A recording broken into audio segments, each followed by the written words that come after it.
말씀 함께 나누겠습니다. 오늘 함께 읽을 말씀은 마태복음 25장 1절에서 13절까지의 말씀입니다. 마태복음 25장 1절에서 13절까지 열 처녀의 비유라고 아마 제목이 성경에 적혀 있을 것입니다. 마태복음 25장 1절에서 13절까지 말씀, 제가 가진 신약성경 44면입니다.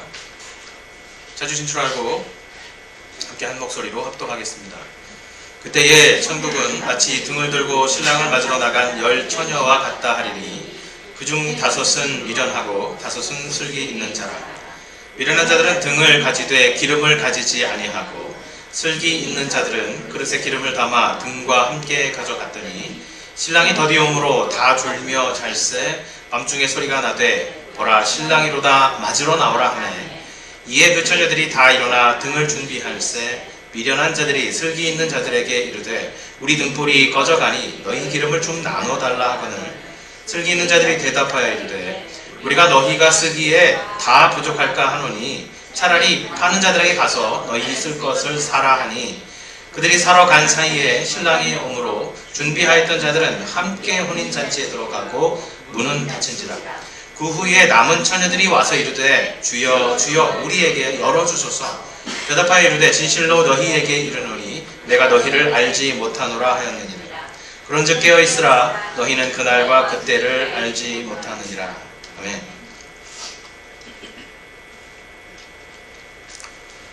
오늘 비유의 말씀은 혼인잔치에 관한 내용입니다. 한 남자와 여자가 남편과 아내로서 100년 가약을 맺는 것을 우리가 혼인이라고 하죠. 혼인. 맺을 결자를 써서 결혼이라고도 합니다.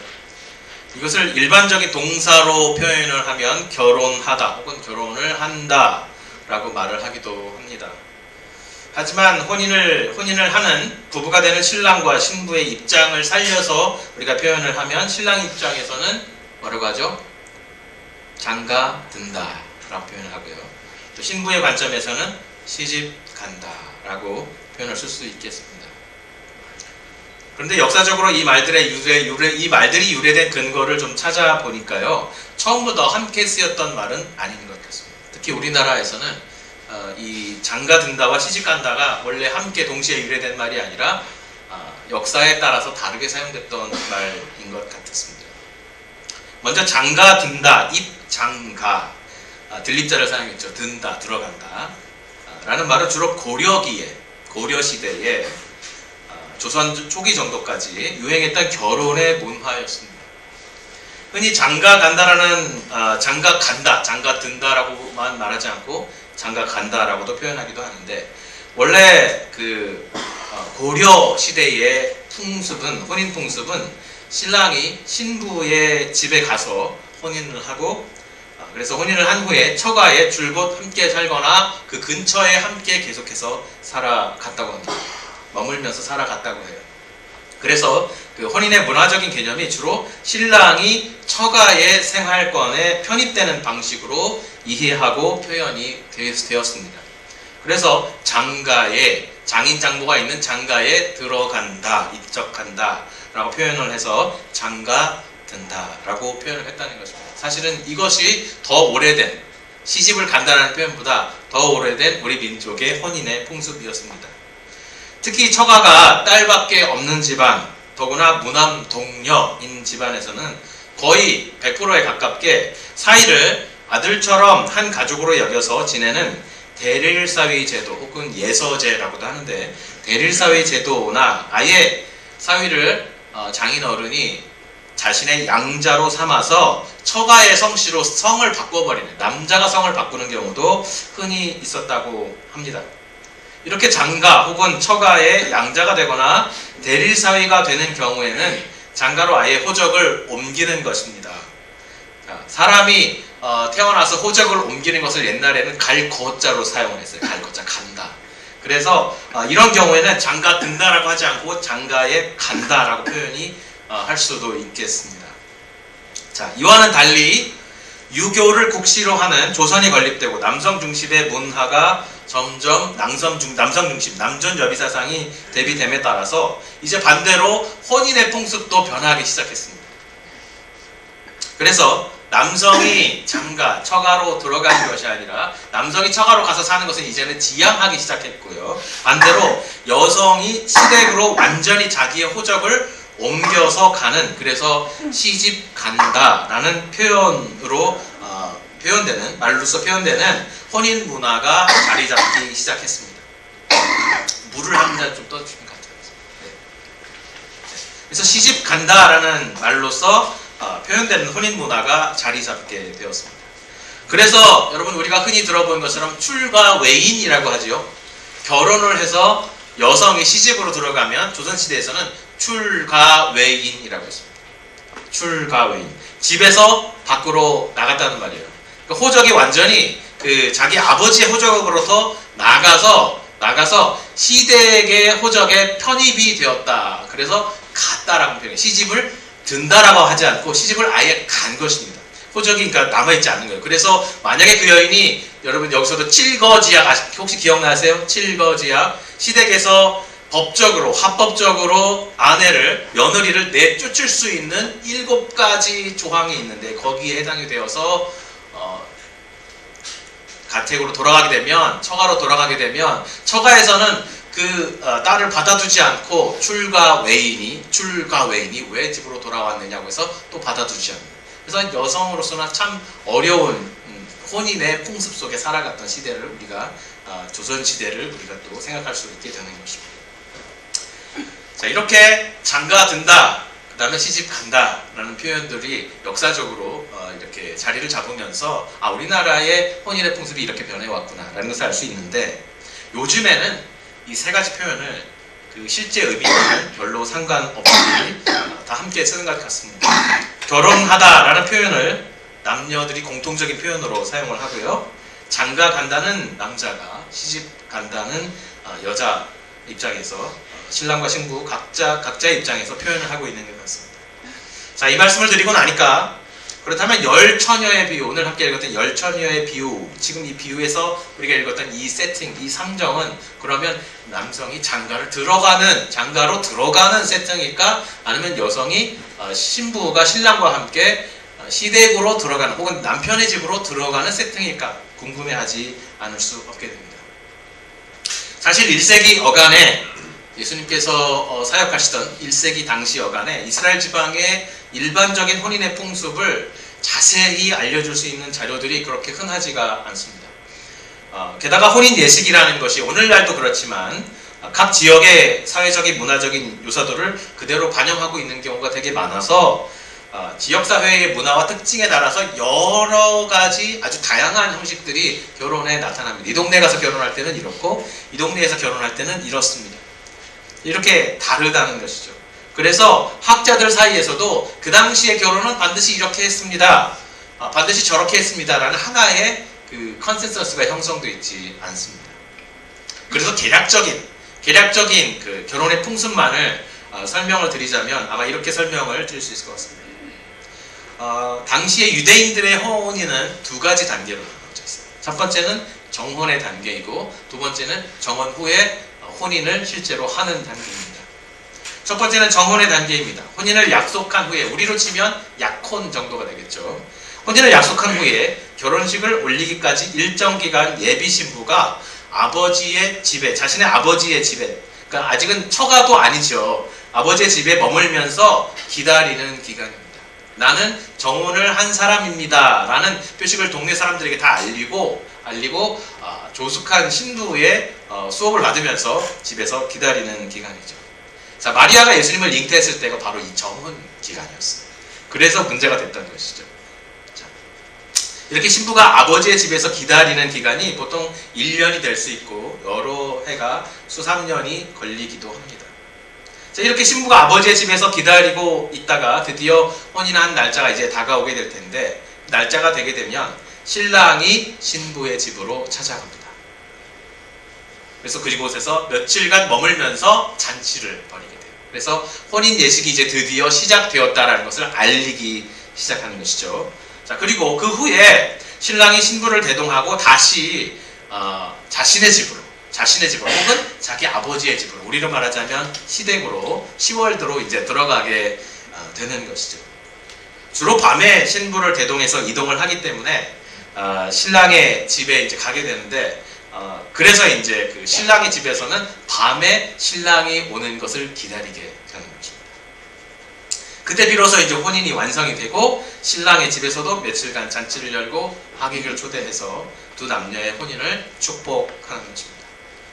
그러니까 유대인들의 혼인 풍습은 장가에 갔다가 다시 시집으로 다시 돌아가는, 우리 민족에서는 역사적 시기에 따라 각각 다르게 이루어진 결혼의 풍습이 한 번 동시에 같이 이루어지는 것이죠.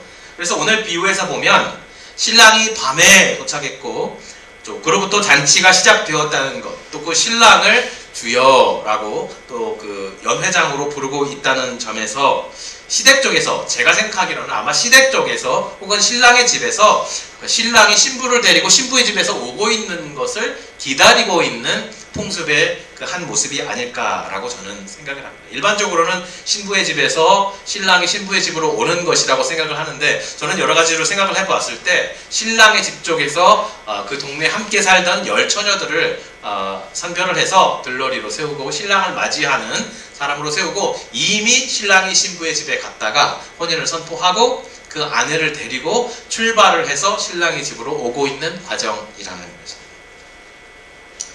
자, 그렇다면 비유 요약을 간단하게 한번 해드리겠습니다. 10명의 처녀들로 구성된 들러리가 신랑을 맞으러 나가기 위해서 준비 중입니다. 비유의 본문은 아예 처음부터 단정지어 말하기를 그 처녀들 중에 5은 어리석고 다른 5은 슬기로웠다, 지혜로웠다 라고 단정짓고 있습니다. 어리석은 5은 밤에 오는 신랑을 맞이하기 위해 등불을 가져왔지만 여분의 기름은 챙기지 않았습니다. 반면에 지혜로운 여인은 좀 불편하고 힘들긴 해도 등과 함께 기름이 가득 채워진 기름통을 함께 챙겨 들고 왔습니다. 사실 5처녀가 어리석은 이유는 그들이 여분의 기름을 챙겨오지 않았기 때문이고, 다른 5처녀가 슬기로운, 지혜로웠던 이유는 그들이 여분의 기름을 챙겨왔기 때문입니다. 행동이 먼저고 그 행동에 대한 판단이 다음인데, 오늘 성경에서는 거꾸로 먼저 단정적으로 그 여인들은, 앞에 5처녀들은 어리석었다, 그 다음에 다른 5처녀들은 지혜로웠다라고 단정짓고 있어요. 일종의 우리에게 학습 효과를 바라고 있는 것입니다. 어리석은 처녀가 하는 행동 모두를 쫓아가면서 이것이 어리석은 행동이구나, 지혜로운 처녀라고 지칭한 그 사람들이 하는 행동을 보면서 이게 지혜로운 행동이구나 라는 것을 우리에게 가르쳐주고 싶으셨던 것 같습니다. 자, 밤은 점점 깊어가고 기다리던 신랑이 온다는 소식이 들리지 않습니다. 어리석은 여인들이나 지혜로운 여인들이나 몸이 피곤하기는 마찬가지라서 모두 꾸벅꾸벅 졸다가 이제 아예 잠이 들어버렸습니다. 흔히들 이 잠자는 것, 어둠이 온 것을 상당히 부정적으로 묘사하는 것을 우리가 자주 들어왔는데요. 오늘 비유의 내용만 보아서는 잠자는 것, 어둠이 왔다는 것, 밤이 왔다는 것 자체에 부정적인 의미는 없는 것 같습니다. 혼인 자체가 밤에 이루어지기 때문에 그렇습니다. 성경은 피곤해서 잠이 드는 것, 피곤해하는 것, 연약해진 것 자체를 정죄하지는 않습니다. 하지만 그들이 잠이 들어있는 시간 동안에 등불이 계속해서 타고 있다는 것이 문제입니다. 등불이 계속해서 기름을 태우고 있습니다. 아직 신랑은 도착하지 않았습니다. 한밤중에 혹은 자정쯤 되어서 갑자기 어디선가 큰 소리가 들립니다. 누군가 저 멀리 동네 입구 쪽에서 멀리에서 천천히 다가오고 있는 신랑의 행렬, 불을 밝힌 채로 큰 소리를 내며 다가오고 있는 신랑의 행렬을 발견한 것입니다. 저기 봐, 신랑이 온다. 기다리던 처녀들은 등불을 들고 신랑을 맞이하라 라는 마치 빵빠레를 울리는 것 같은 소식을 누군가 전했습니다. 그 소리에 모든 처녀들이 잠에서 깨어 준비된 등불을 들고 밖으로 나섭니다. 그런데 이제 문제가 발생합니다. 이미 발생했습니다.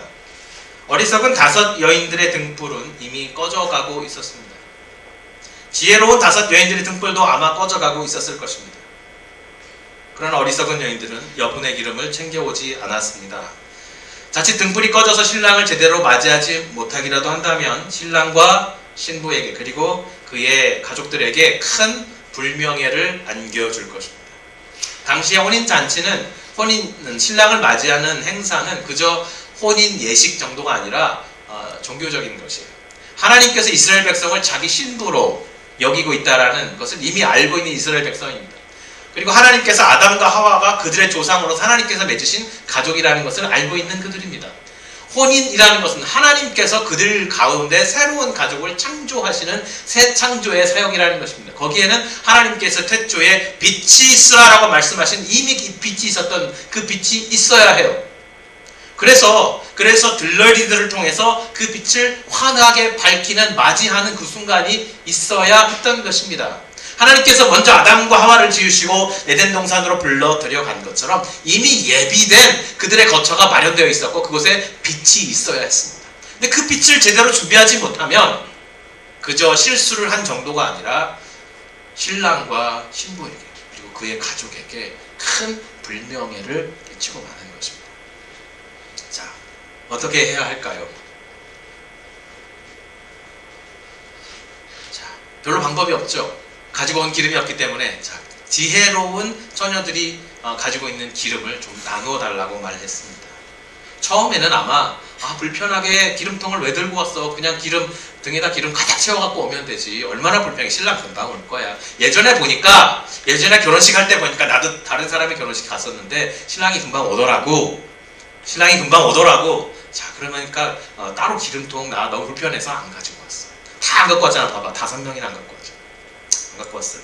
그런데 그 불편함을 감수하고 힘듦에도 불구하고 여분의 기름통을 챙겨온 그 여인들이 있었다는 것이죠. 그래서 그 여인들에게 우리에게 기름을 좀 나누어 달라고 부탁을 했습니다. 하지만 지혜로운 여인들의 등불도 꺼져가는 상황에서 그 기름을 나누어 줄 수가 없었던 것이죠.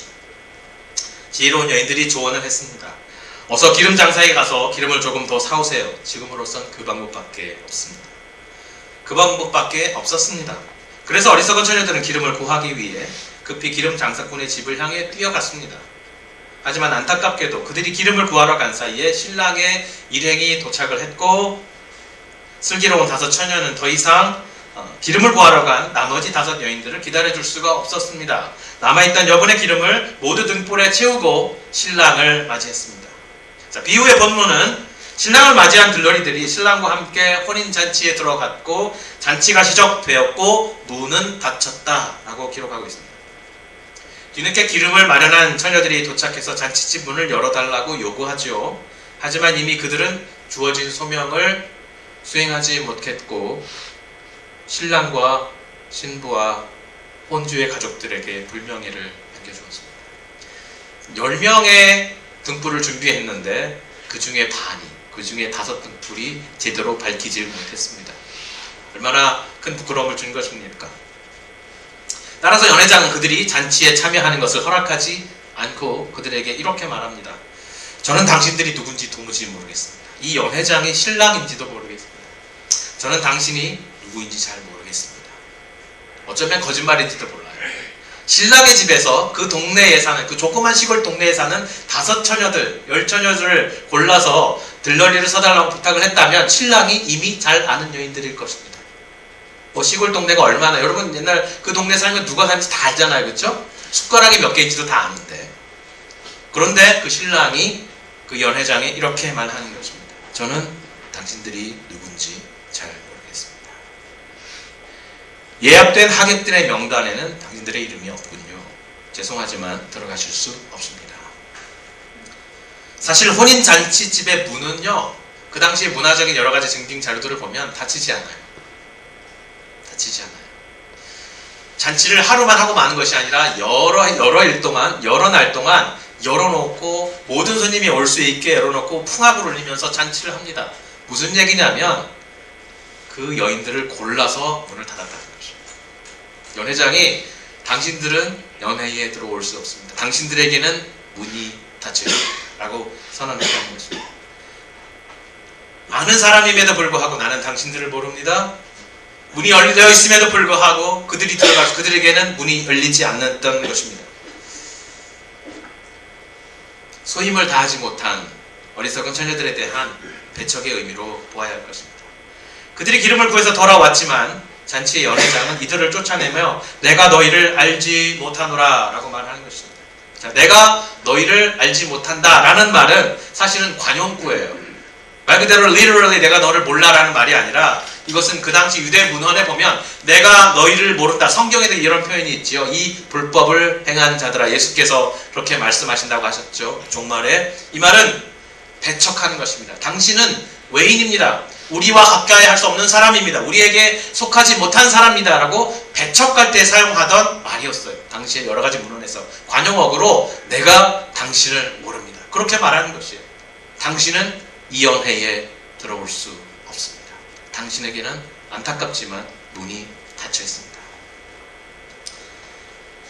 자, 이것이 바로 오늘 비유의 내용입니다.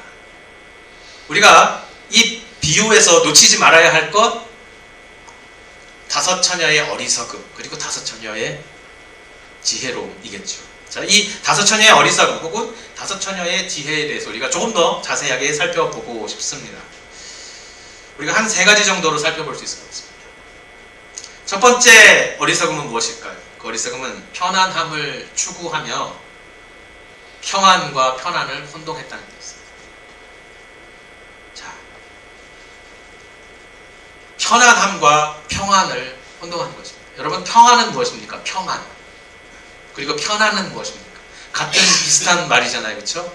편안함은 나를 불편하고 성가시게 하는 것들이 존재하지 않는 상황, 나를 불편하게 하는 것들이 없는 상황을 편안이라고 합니다. 또 한편에서는 안일이라고 표현하기도 하죠.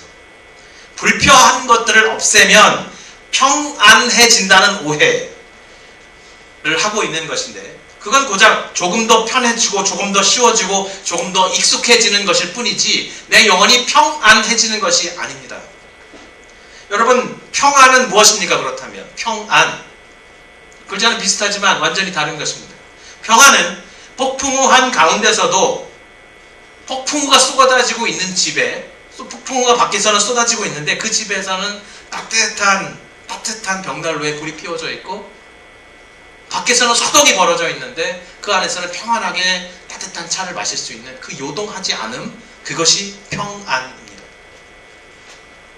외부의 상황에 상관없이 내 안에 잔잔한 호수를 유지할 수 있는 것, 내 안에 참된 이퀄리브리엄을, 평안함을 유지할 수 있는 것, 잔잔한 내 마음이 잔잔한 호수와 같이 유지되는 것, 그것이 평안입니다. 자, 이것은, 이 평안함은 어떻게 유지될 수 있을까? 이 평안함과 편안함을 혼동하게 된 이 어리석은 다섯 처녀, 그 다섯 기름통 들고 오면 되는데 그것이 불편한 것이죠. 이전에 살아갈 때 보니까, 이전에 들러리를 한 번 더 한 경험을 보니까 신랑이 그렇게 늦게 오지 않더라는 것입니다. 이 램프에 기름을 가득 채워 가니까 이것이 다 타기 전에 신랑이 오더라는 것입니다. 뭐 불편하게 기름통을 또 하나 들고 가겠어. 무겁고 힘든데 신랑이 일찍 올 거야. 자, 그러나 지혜로운 다섯 여인은 자신의 영혼의 평안을 위해서 불편함을 감수했습니다. 연약한 여인이 기름통을 들고 가기 불편했겠지만 그들은 생각합니다. 내 마음에, 내 영혼의 평안함, 신랑을 기다리며 그 신랑이 우리에게 오고 있는 그 과정을 즐거움으로 함께 그 즐거움에 동참하기 위해서, 내 영혼을 평안하게 하기 위해서 나는 불편함을 포기한다는 것입니다. 불편함을 감수한다는 것이죠.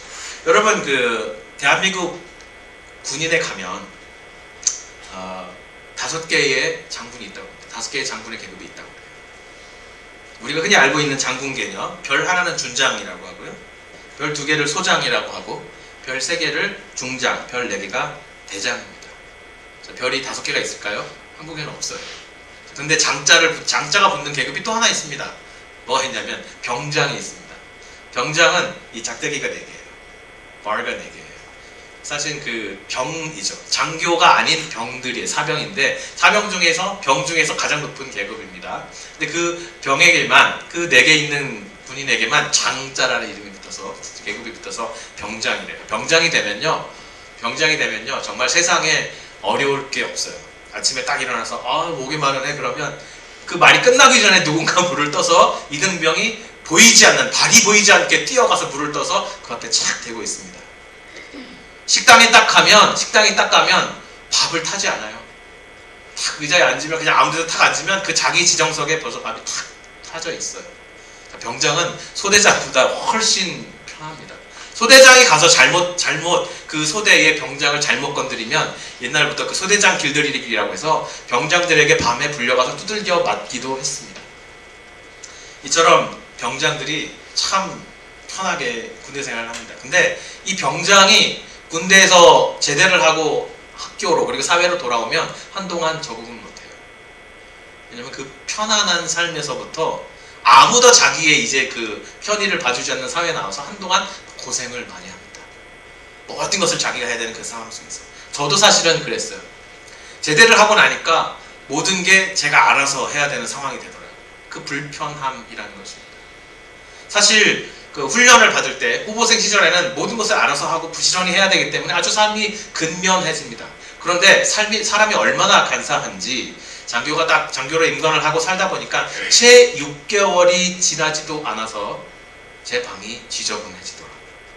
제 BOQ의 방이 발 디딜 틈이 없어지더라고요. 징검다리처럼 밟고 들어가서 침대로 가서 자고 아침에 일어나서 그 밟은 자리를 똑같이 밟고 나가서 출근하게 되는 현상이 되는 모습을 저 스스로에게 발견했습니다. 이처럼 불편함과 편안을 우리가 삶 속에서 받아들이는 것. 불편함을 받아들이는 삶, 영적인 불편함을 받아들이는 삶. 그래서 내 영혼을 편함이 아니라 평안으로 가게 하는 삶이 되어야 한다는 것입니다. 자, 그렇다면 이것이 언약적인 성도의 삶과 무슨 관계가 있을까? 조금 더 살펴보겠습니다. 자, 두 번째 어리석음은 무엇일까요? 그것은 두려움입니다. 두 번째 어리석음, 그것은 두려움입니다. 준비하지 않는 사람들 속에서 램프에 기름을 채우지 않는 사람들 속에서 기름을 채워서 들고 나오는 것이 여러분 쉽지 않은 일입니다. 모두가 믿지 않고 모두가 믿음 없이 행동하는 사회에서 믿음 있는 삶을 사는 것은 쉽지 않은 일이에요. 내게 믿음이 있다고 해서 그 믿음만으로 살아갈 수 있는 것이 아니라 공동체 안에서 살아가면서 믿음을 가진 사람들을 향해서 아직도 그런 걸 믿어? 아직도 그렇게 어리석은 생각을 해? 지금 무슨 세상인데 야, 우주선이 달나라에 가고 달에 가고 정말 어마어마한 세상인데 셀폰 하나로 모든 것을 조정할 수 있는 그런 세상인데 아직도 네가 예수를 믿어? 교회에 다녀? 모두가 등을 준비하지 않는 그 상황 속에서 등을 준비해서 나올 수 있는 것은 단단히 그 마음속에 믿음이 있다고 되는 것이 아니라 그 믿음이 주는 용기가 있어야 됩니다. 그 두려움을 이기지 못했기 때문에 이 어리석은 처녀들은 등을 들고 나오지 못한 것이라고 저는 생각을 합니다. 이런 말이 있더라고요. 제가 드라마 좋아하는 거 여러분 다 아시잖아요. 열혈사제? 그런 드라마를 보니까 저희 가장 최근 건데 이런 대사를 하더라고요. 그 신부가 원래는 상당히 그 비리 경찰이었다가 다시 삶을 되돌이킨 그 형사들을 보면서 이렇게 말을 해요. 주님, 저는 그동안 자는 사람은 깨워도 자는 척하는 사람은 깨우지 못했습니다. 근데 이 대사를 하는데 이 대사가 제 가슴에 빡 박혔어요. 아, 그렇다. 자는 사람은 깨울 수 있지만 자는 척한 사람은 못 깨운다. 그래서 제가 이 말을 막 어근을 찾았어요. 도대체 어디서 온 말인가? 어떤 사람은 나바우 쪽의 속담이라고도 하고 어떤 사람은 고사에 쓰여있다고 하는데 어딘지 모르겠는데 명언인 것 같아요. 자는 사람은 깨워도 자는 척하는 사람은 못 깨운다. 이 사람은 깨어있는 거잖아요. 그죠? 자고 있지 않아요. 알고 있습니다. 내가 믿음이 있고 나는 등불을 준비해 나가야 한다는 것. 나에게 주어진 소임은 신랑이 올 때까지 등불을 밝히는 것이야. 그래서 등불을 밝히려면 혹시 늦을 일을 대비해서 여분의 기름을 챙겨 나가야 해 라고 알고 있지만 함께 챙겨 나가지 않는 사람들 때문에 그 두려움을 이기지 못하고 챙겨 나가지 않는 모습, 알고 있지만 자는 척하는 사람, 그런 사람을 깨우기가 더 힘든다는 것이죠. 한 가지 더 생각하게 됐어요. 그런데 자는 척 하다 보면 자게 되는 거예요. 여러분, 자는 척 하다 보면 어느새 잠이 들게 됩니다. 자는 척하다가 잠에 들어버리는 어리석음을 또 범하게 됩니다. 그러다 보면요, 그 두려움에 위협을 당하는 사람이 아니라 어느 시점이 지나가서는 내가 위협을 가하는 사람이 됩니다. 두려움을 주는 사람이 된다는 거예요. 누군가에게 기름을 채워 나가려고 하는 누군가에게 그 불편한 짓을 왜 해? 라고 하는 사람이 언젠가는 내가 되어버리고 마는 것입니다. 자, 이 두려움을 어떻게 극복할 수 있을까? 우리가 생각해보지 않을 수 없습니다. 자, 이 두려움은 세상이 생각하는, 세상에 행동하는 그곳에서 믿음의 행동을 하는데 방해가 되는 이 두려움을 이기지 못하면 또 하나의 어리석음을 범하게 되는데 그것은 무엇입니까? 세상이 생각하는 가치관으로 하나님께서 내게 주신 소임과 내게 주신 시간을 정의하게 되는 거예요. 자, 신랑의 가족이 그 10처녀를 불러서 택해서 아마 신부와 신랑의 집이니까 신랑의 집과 친분이 있는 사람들이었겠지요. 그 동네에서 계속해서 잘 알고 있는 사람이었겠지요. 그들을 불렀습니다. 그리고 혼인에 맞게 그들에게 소임을 주었습니다. 부름과 사명이 함께 주어졌어요. 자, 이것으로 자기가 오늘 해야 하는 일을 정의를 해야 되는 거예요. 나를 불러주었고 나를 택해 주었고 나에게 소임을 주어서 내게 이 일을 해야 된다고 불러준 신랑의 가족과 나와의 관계가 오늘 내가 어떻게 살아야 하는가를 정의해 주어야 돼요. 세상이 어떻게 행동하고 내가 그동안 어떻게 경험해보니까 이렇더라라는 경험으로 오늘 내가 살아가야 할 방식을 정의하는 것이 아니라 신랑의 가족이 나를 불러서 나를 택해서 오늘 이 일을 반드시 해주십시오. 부탁드립니다. 라고 했던 그 관계로 오늘 내가 살아가야 하는 이 삶을 정의해야 하는 것입니다. 그 두려움을 이기지 못하면 세상 사람이 살아가는 그 방식 가운데서 나를 불러준 그 부름 그리고 나에게 맡겨진 그 소명으로 나를 정의하지 못하면 세상이 살아가는 그 방식으로 나를 정의하게 되는데 그러다 보면 내가 기름을 가지고 나가야 하는데 기름을 가지고 나가지 않는 일이 벌어지게 되는 거죠. 더디 온다는 것, 신랑이 더디 온다는 것, 그것은 세상적인 관점이에요. 신랑이 더디 온다는 것, 그것은 세상적인 관점이에요. 신랑은요, 지금 신부와 함께 오고 있어요. 신랑은 오고 있는 과정에도 신랑과 신부 사이에 기쁨이 충만합니다. 아직 집에 도착하지 않아도 신랑의 이름들은 이미 풍악을 울리면서 그 밤을 밝히면서 기쁨에 충만해져서 지금 집으로 오고 있어요. 신랑이 오는 길이 생명력이 넘치고 기쁨이 넘치고 관계가 정말 거기에 여흥이 넘칩니다. 지금 기다리는 사람들, 불을 밝히며 기다리고 있는 10처녀들은 그들이 해야 할 것은 무엇이냐면 왜 이렇게 늦게 오는 거야? 자기 시간으로 신랑의 시간을 정의하는 것이 아니라 신랑의 시간으로 그 안에 신랑의 시간 속에 들어가서 신랑이 지금 신부와 함께 오고 있는 이 기쁨, 이 즐거움에 동참해야 되는 것이에요. 그게 사명입니다. 그게 부르심이고 그게 보내심의 사명인 것입니다. 이 기쁨에 동참해 주십시오 라고 부르신 거예요. 자, 이것이 하나님과 우리의 관계이고 그 신랑의 가족과 그 10처녀의 관계였습니다. 그 관계로 시간을 정의해야 되는 것입니다. 지혜로운 5처녀는 그 두려움을 이겨냈었는 것이죠. 나에게 맡겨준, 나를 불러주고 나에게 맡겨준 이 소명이 그래, 이 신랑의 가족과의 관계가 이것이었지. 그것으로 자기를 정의합니다. 이 기름통 하나를 들고 나가는 것이 얼마나 불편하고 얼마나 무거워요. 그러나 그뿐만 무거운 정도가 아니라 내가 이것을 들고 나가면 안 들고 나올 것 같은 세상 사람들에게 저 불편한 짓을 왜 할까라는 손가락질을 받을 것입니다. 그러나 나를 부르고 나에게 사명을 맡겨준 그 사람과 나와의 관계에 의해서 내가 지금 해야 할 일, 내가 살아가야 할 방식을 정의해야 한다는 것입니다. 나의 태도를 정의해야 한다는 것이죠. 자, 그 두려움을 이기기 위해서는 무엇이 있어야 했을까? 그것은 믿음입니다. 그것은 신랑의 가족과 자기와의 약속입니다. 하나님과 우리 사이의 약속, 언약입니다. 관계입니다. 하나님과 나와의 관계가 세상에서 내가 삶을 어떻게 살아가야 할까의 원리가 되는 것이죠. 원리가 되는 것이죠. 그리고 그 약속과 관계는요, 그냥 멀리 떨어져 있는 주인, 그리고 여기 살아가는 나, 그의 종, 멀리 떨어져 있는 신랑의 가족, 나 혼자 살아가는 나가 아니라 이 약속은요, 임재예요. 관계이고 임재입니다. 예수 그리스도께서 죽으시고 부활하시고 하늘로 승천하시고 끝나지 않았어요. 어떻게 하셨죠? 우리 가운데 성령을 보내주셔서 교회를 창조하시고 그 교회 위에 영원토록 머무르셨습니다. 하나님께서 이스라엘의 한 복판에 예루살렘이라는 도시를 두시고 예루살렘에 성전을 두신 것은 나의 임재, 그분의 임재를 보여주시는 것이었어요. 광야 한가운데서 성막이 세워져 있고 성막을 어느 때든지 성막을 향해서 고개를 돌리면 그곳에 구름 기둥이 쫙 깔려 있고 밤에는 그곳을 중심으로부터 불기둥이 하늘로 치솟아 있는 것을 보면서 하나님이 우리 가운데 계시는구나 라는 그 임재를 발견하게 하셨다는 것이죠. 하나님의 언약은, 하나님의 약속은 하나님과 우리와의 관계이고 그 관계는 임재입니다. 그래서 예수 그리스도를 성경에서 뭐라고 했습니까? 이사야서에서 예언하면서 임마누엘이라 하라. 그가 임마누엘이다. 하나님이 우리와 함께 계신다.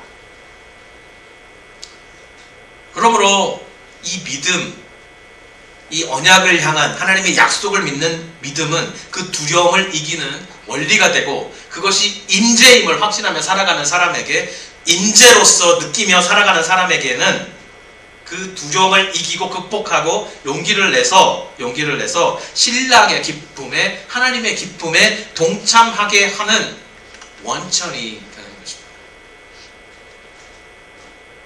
그 긴 시간을, 신랑이 나타나지 않고 물리적인 긴 시간을 신랑의 기쁨에, 아직 나타나지 않았지만 그 신랑이 풍악을 울리며 그 영과 함께 신부와 함께 기쁨을 표현하며 오고 있는 그 과정 속에 동참하게 되는 것이죠.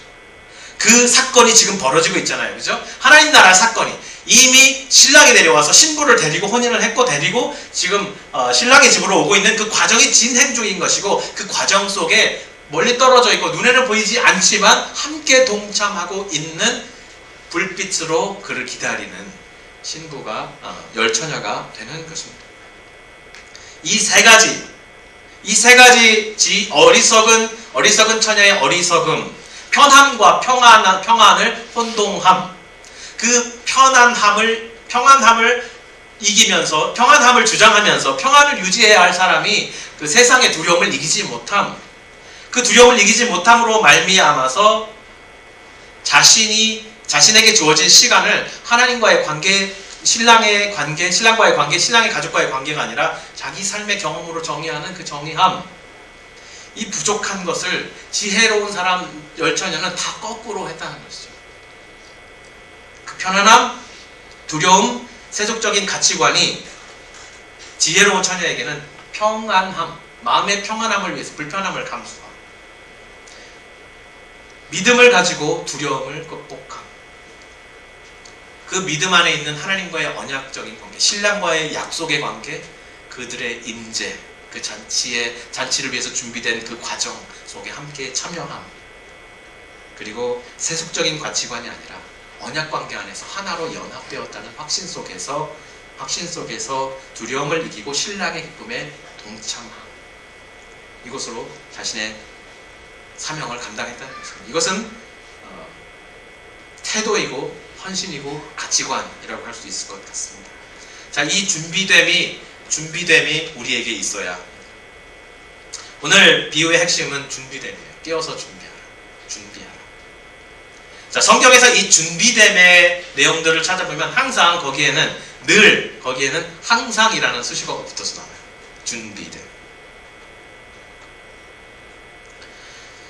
데살로니가 전서 5장 16절에서 22절 말씀해 보면 항상 기뻐하라, 쉬지 말고 기도하라, 범사에 감사하라. 이것이 그리스도 예수 안에서 너희를 향하신 하나님의 뜻이니라. 우리를 향하신 하나님의 뜻에는 준비됨, 그의 종말의 시기를 살아가면서 준비된 삶을 살아가는 것인데 거기에는 항상이라는 말이 항상 붙는다는 것입니다. 성령을 소멸하지 말며 예언을 멸시하지 말고 범사에 헤아려 좋은 것을 취하고 악은 어떤 모양이라도 버리라. 늘 깨어서 어떤 것인지 악인지 어떤 것이 선인지를 구분하며 하나님의 뜻을 구분하며 항상 기뻐하고 항상 기도하고 쉬지 말고 기도하고 범사에 감사하라. 우리 성도 개인에게 적용하십니다. 또 이것이 공동체와 타인에게도 적용이 됩니다. 베드로전서 3장 15절 말씀에 너희 마음에 그리스도를 주로 삼아 거룩하게 하고 너희 속에 있는 소망에 관한 이유를 묻는 자에게는 대답할 것을 항상 준비하되 온유와 두려움으로 하고. 우리는 언약의 사람들입니다. 하나님께서 우리를 자기의 언약 백성으로 삼으시고 우리의 영혼에 인을 치시고 자기 사람이라고 선포하신 이후에 그는 늘 우리의 심령 가운데 머물러 계십니다. 이스라엘 회중 가운데 머물러 계셨던 것처럼 우리의 영혼의 성전에 늘 임재해 계십니다. 자, 우리의 삶을 어떻게 정의할까? 그것은 하나님과의 나와의 관계를 가지고 늘 정의해야 해요. 내가 이 종말의 때를 어떻게 살아갈까? 그것을 세상의 관점으로 주님이 더디 오신다, 주님이 세상에 안 오셨다, 주님이 없다 이렇게 정의할 것이 아니라 하나님이 내 안에 계신다. 나는 그분의 언약 백성이고 그분과의 약속의 관계에서 나는 그분 안에 있다. 그분은 내 안에 임재해 계신다. 이것으로 주님과의 관계로 내 시간과 내 삶을 정의해야 하는 것입니다. 편안이 아닌 평안을, 두려움이 아닌 임재 가운데 우리에게 늘 함께 하시는 그분을 향한 믿음을, 세속적인 가치관이 아닌 하나님의 기쁨에 동참하도록 우리를 부르신 그 소명을, 그분과의 관계를 우리가 생각하며 그리스도께 연합된 제자로 살아가도록 주님이 오늘도 우리를 부리고 계십니다. 서로를 위해 불편함에 처하며 그동안 자는 척했던 나의 죄를 회개하고 믿음 안에서 세상을 향해서 당당해지는, 나를 두렵게 하고 세상의 가치관으로 나를 물들이려 하고 세상의 가치관 속에서 그저 묻어서 함께 나가라고 우리를 유혹하고 우리를 타이르고 우리를 설득하려 하는 그 가운데서 세상을 향해서 당당해지는 언약의 사람들, 믿음의 사람들이 되시기를 예수 그리스도의 이름으로 축원합니다.